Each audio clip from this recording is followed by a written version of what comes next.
ايه يا حبيبتي؟ انا احترمت طلبك وما قلتش لحد ان انا شفتك في السجن، بس ده بقى مش معناه ان انت تزقي عليا حد عشان يعايرني ببابايا. ساعتها بقى انا ممكن اقول سرك ده لكل اللي في البيت.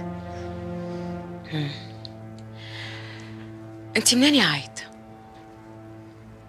من الزمالك. من الزمالك.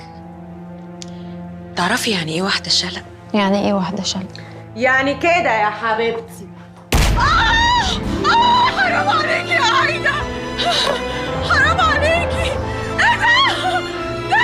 دم يا عايده، حرام عليكي. الحقوني يا ناس، عايده فضحتني.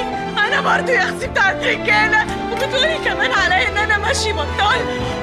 بصوا الدم. ليه كده؟ حرام عليكي يا عايده. وايه كمان؟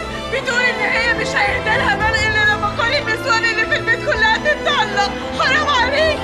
انت فين يا زين؟ تعالى الحقني. بس يا بنت منك لها ما تتلم بقى.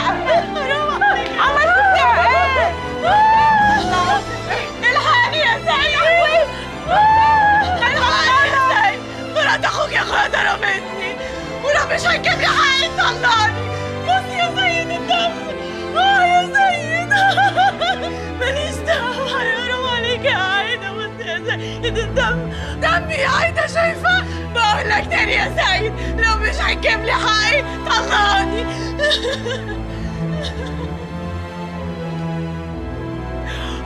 بص الدم.